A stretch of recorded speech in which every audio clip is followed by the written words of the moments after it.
Let's have it.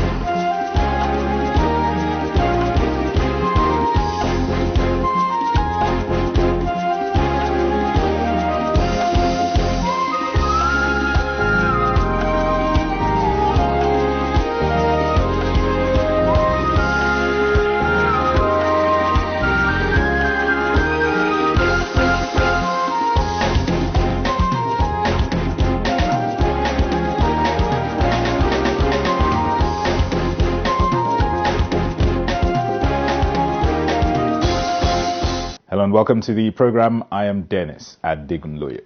Of course, the National Assembly is currently on its annual recess. However, we will begin this edition of the program with some issues arising from a public hearing that was held shortly before the legislators proceeded on their break from plenary.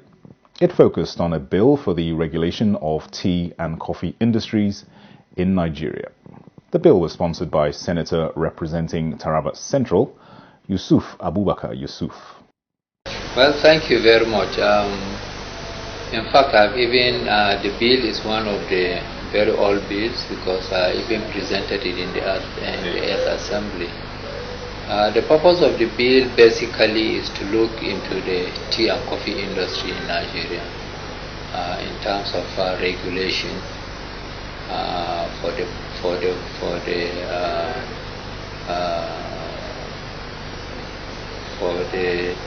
processing of tea, production of tea leaves, processing of tea leaves, marketing, and what have you. As you will know, that we have the potentials to produce what we will consume in this country and even export. However, so far the capacity to produce is just about less than 1% of our consumption in this country. So about 99% of it is being imported into this country. And you can imagine the colossal sum of foreign exchange that we spend on something that we have potentials to produce. And as a result of that, I looked at the industry and said, what?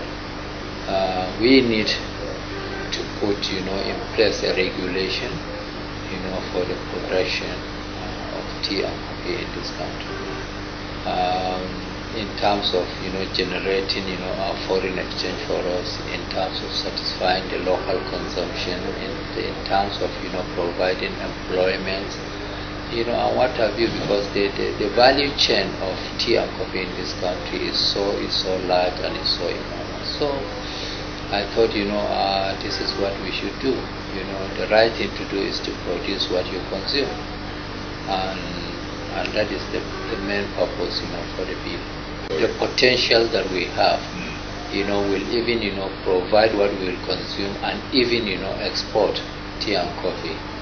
And then secondly, you see, we have International Coffee Organization. And you may also wish to know that coffee is the second largest commodity in terms of trading after crude oil in the world today. So we have these potentials. Why can't we exploit it?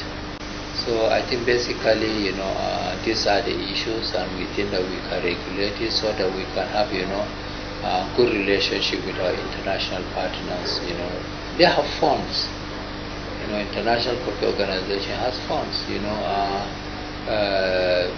Ivory Coast, is producing coffee. They have good relationship with the International Coffee Organization. So also Kenya, they have other relationships. So I thought we should also tap into that fund, and that fund will not be available to us if the industry is not regulated. So I think that is the basic reason why we should participate. And obviously tea and coffee are very popular among Nigerians. What can you tell us about the health benefits? Well, the health benefits of tea, is enormous, as you will know that in terms of consumption. There's hardly any family in this country which does not at least take 1 cup of tea or 1 cup of coffee. So it has food value, in that capacity. So just like the enormous benefit in terms of the calories you are going to take, in terms of the chain, the combination of coffee and milk, coffee and that. So there is enormous food value in tea and coffee. That is a requirement, rather than probably spending our time consuming other things that are not quite beneficial, because the caffeine in tea and caffeine in coffee some are much regulated, that people who do not even respond positively to caffeine, they also we have decaffeinated caffeine and what have you. So the value is much, and it's acceptable to the generality of this country to be taken tea and coffee. Sure. And just lastly, once this bill scales through, what in your view are the long-term benefits in terms of improving the economy, local content, job creation, using the forward? Well, thank you. Like I have said earlier on, as soon as we have this bill, passed by both houses in National Assembly and taken to Mr. President for endorsement, and is endorsed, we are going to, the executive side is going to create, an institution that will manage, just like what we have, the Sugar Development Commission agency. So we'll also council. So we'll also have a similar thing in institution for tea and coffee. So the benefits in terms of employment is enormous. The benefit in terms of value chain is enormous.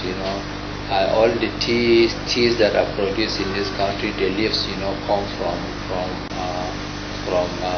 Mambila, where much of it is grown, and our 24 states in this country have the potential to produce tea. So, and tea lasts for about, once you plant it, it will last for about 100 years. The plant. So you can see the long-term benefits. How we can get benefits from tea.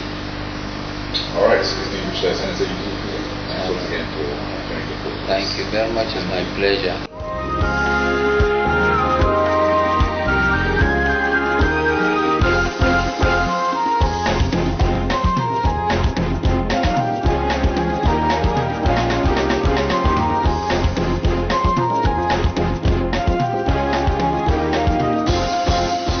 Babangida Saidu Nguroje is a former Deputy Speaker of the House of Representatives and currently the Chairman Governing Council of the Nigerian Investment Promotion Commission, NIPC. He was present at the public hearing and gives his take on why the tea and coffee industry needs proper regulation. Well, first of all, I want to take this opportunity to commend the sponsor of this very important bill, and also the other senators, legislators, for keying into the bill. And as far as I'm concerned, the bill is timely because the nation, because it will key into the present government policy of diversifying our Nigerian economy from oil-based economy to other sectors of the economy. And as you know, agriculture is one of the key sectors that the economy will be diversified into. So the bill is timely, and the bill is very important in the sense that the bill will, among other things, establish an authority that is saddled with the responsibility of coordinating and encouraging farmers to go into tea processing and tea manufacturing.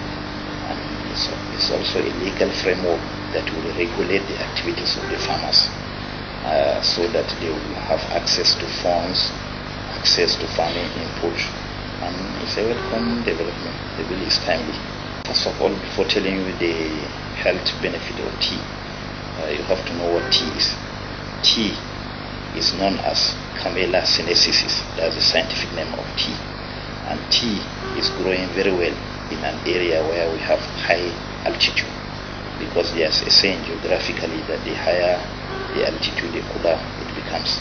So the topography, the nature of the soil on the Mambila Plateau support the growth of tea, because for tea to grow very well, you need what we call some medium range of acidic value, which is around 4.5 to 5.6.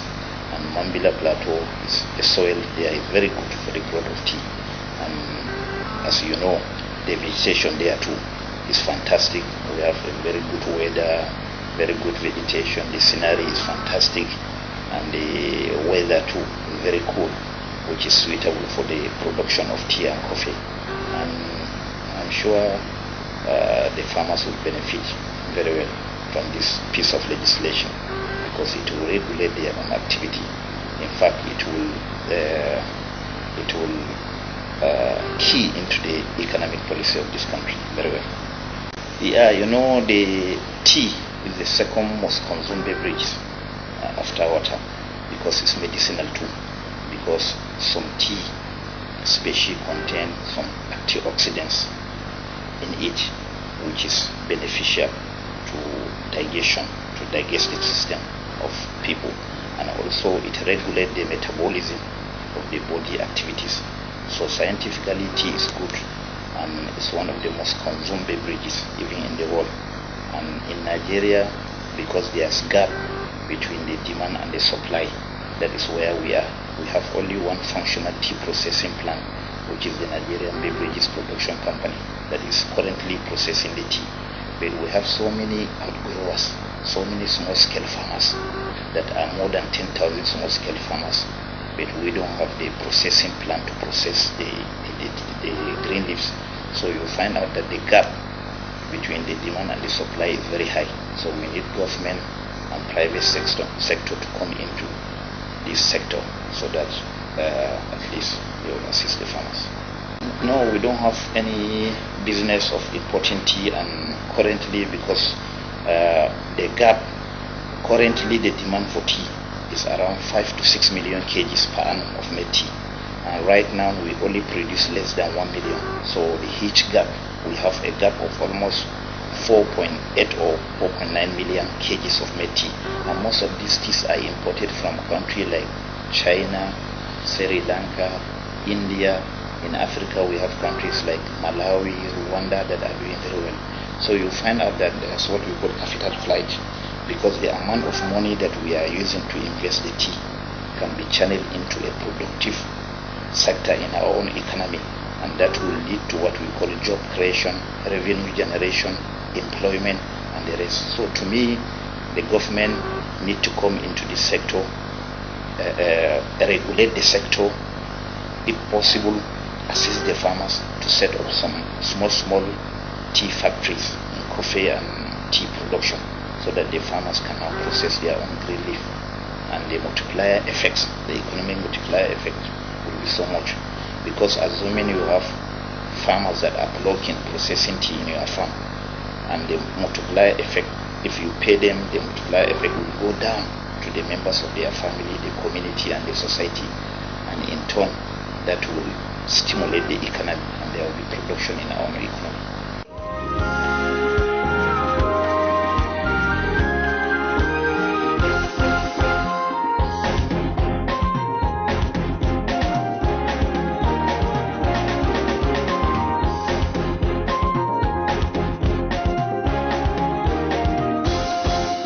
Emmanuel Okajev, Senator representing Benue Northwest, is a seasoned legislator who has vast experience at both the House of Representatives as well as the Senate.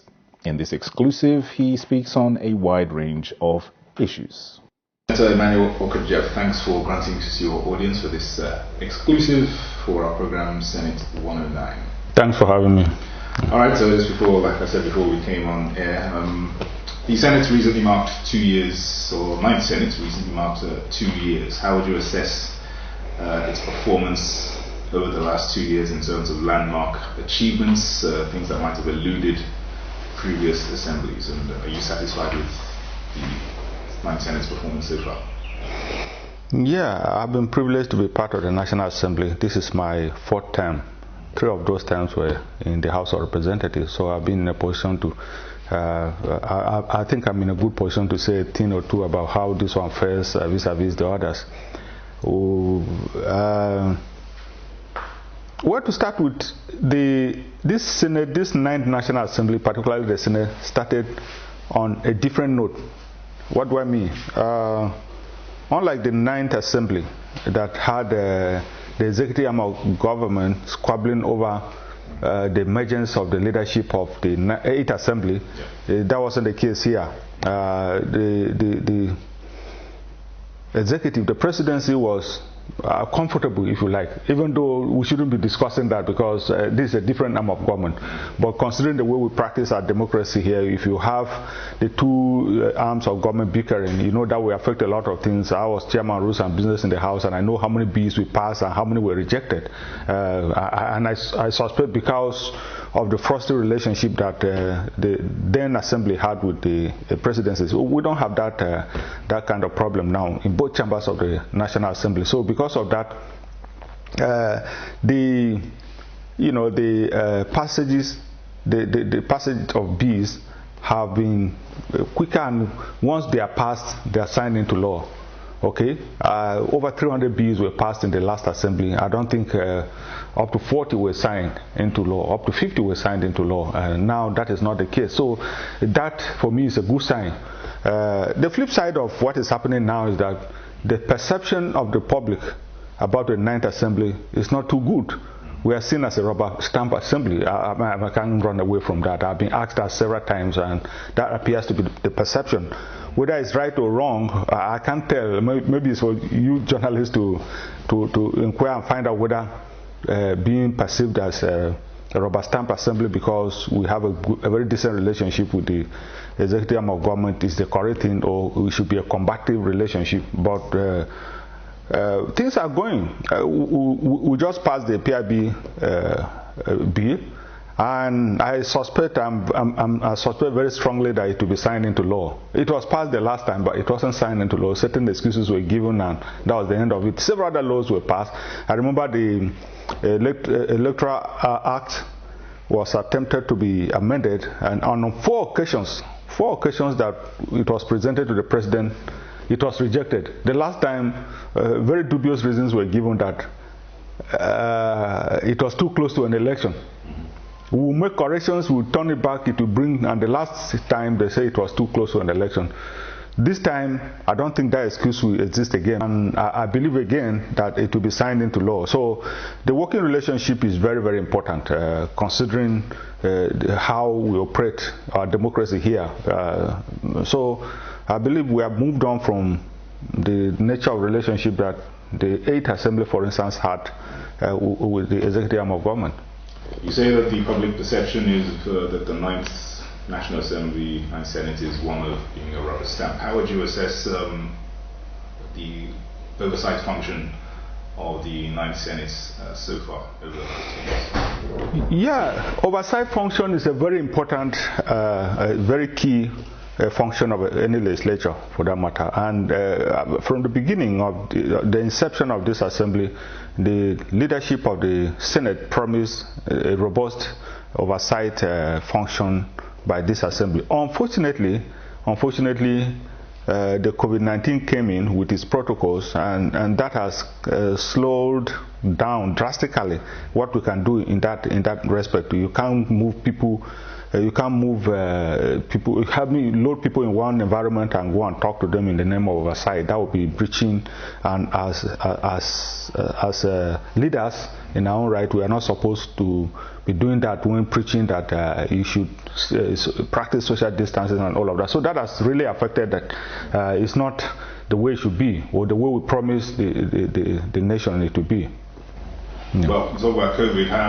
No doubt it has posed a lot of challenges for the processes of the National Assembly. Yeah. How would you say the Senate overcame those challenges? Well, the moment that the protocols allowed for some form of interaction. We started the interaction on a limited scale, certainly, like I said, not on the level that we had hoped would happen. We've been holding public hearings, we've been holding, our activities, committee assignments have been going on, but we're always looking over our shoulder as far as the issue of COVID-19 is concerned, because it's not something you just wish away. Hopefully before the end of the year we should get back to normal times, but for now the medical authorities are telling us it's not yet to huru, so we are abiding by that.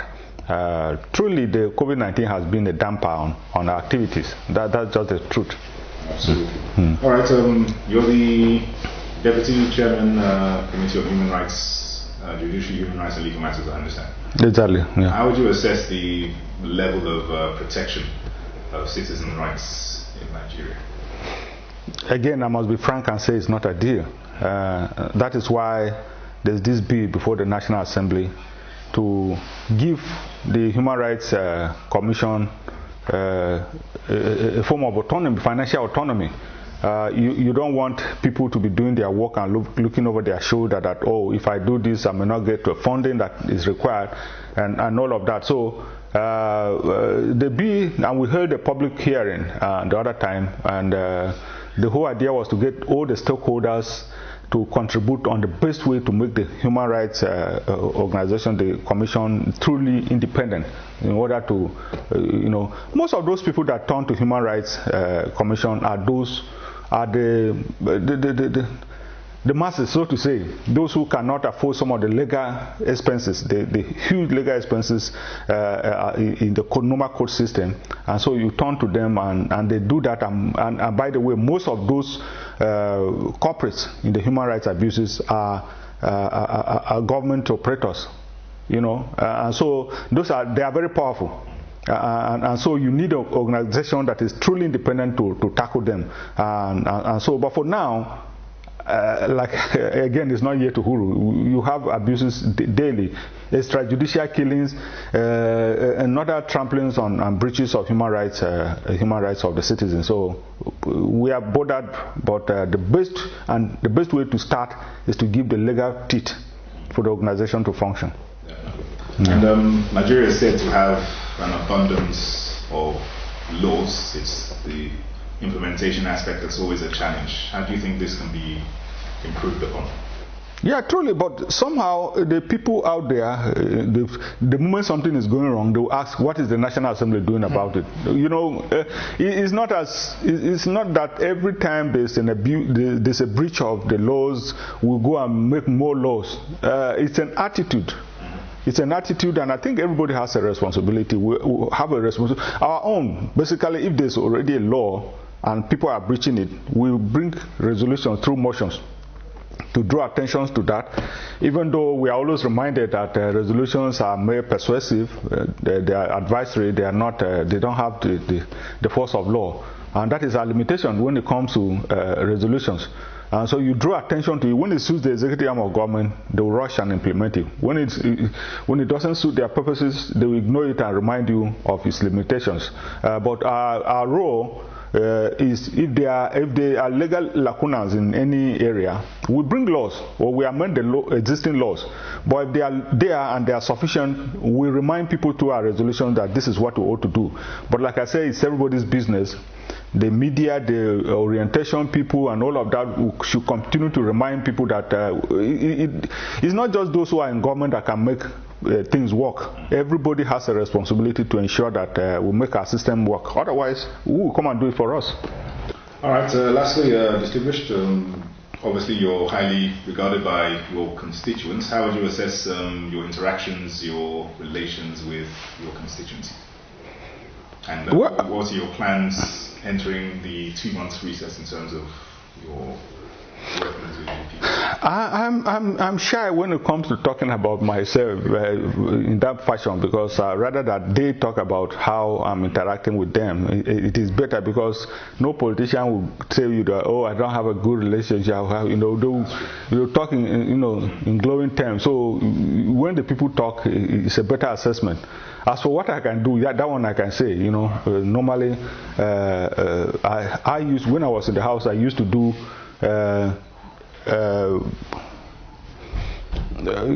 constituency briefing frequently.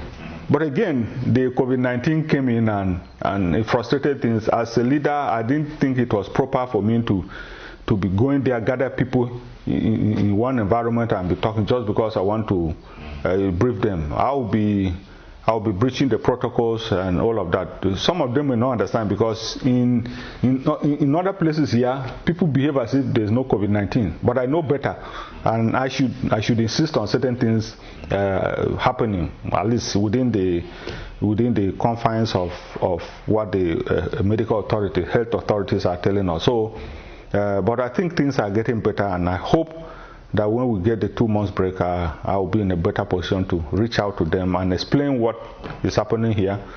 As for what is happening that side, they know. The project that I brought in, they know. But sometimes as politicians, we need to remind them, because you always have people who are out there and want to tell people that you have done nothing. Yeah. So for such people, you remind them that this is what I've done.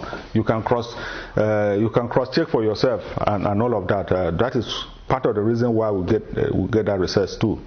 So that's what I hope to do. All right. Distinguished Senator Abubakar, thanks very much for this interview and sharing your thoughts. It's been a pleasure being with you. Thank you, sir.